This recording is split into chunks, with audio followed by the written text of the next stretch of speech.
તમારા છોડની વૃદ્ધિ અને વિકાસમાં મદદ કરવાની. તમે ડીએપી આપો તો એમાંના ફોસ્ફરસનું કામ હોય મૂળ અને ડાળીઓને મજબૂતાઈ આપવાનું. તમે પોટાશ આપો તો એનું કામ હોય તો તમારા જે ફૂલ ગમની કે જે પાછળ ફ્લાવરિંગ આવ્યું હોય એને ટકાઈ રાખે. મગફળી લેતા હોય એને ફળ ઓળું મજબૂત બને એકદમ પોટાશનું હોય એટલે પાછળની અસર એવા ઘણા બધા તત્વો હોય.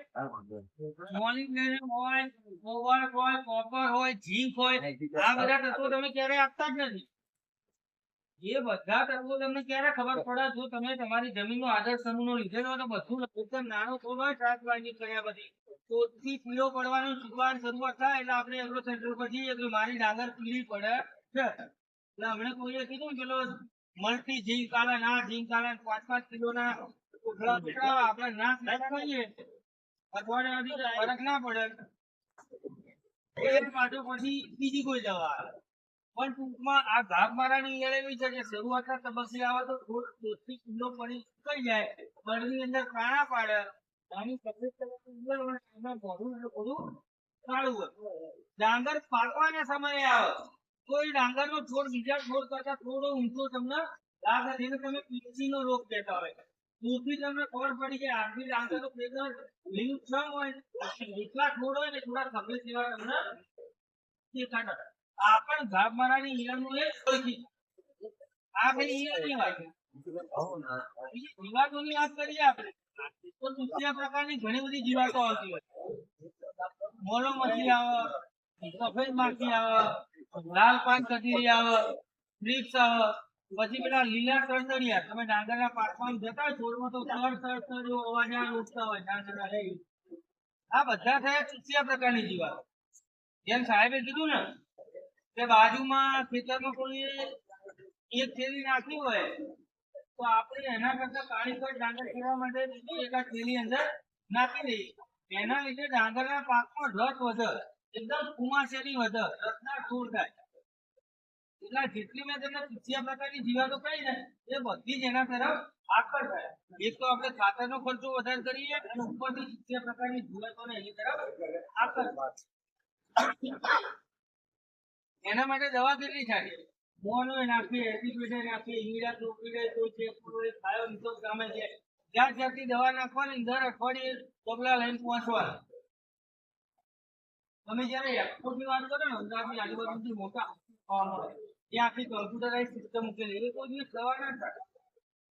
એના તમે કોઈ દિવસ દેશમાં જાઓ ને તો તમને પીળા વાદળી કલરના પૂંછા લટકેલા જોવા મળે.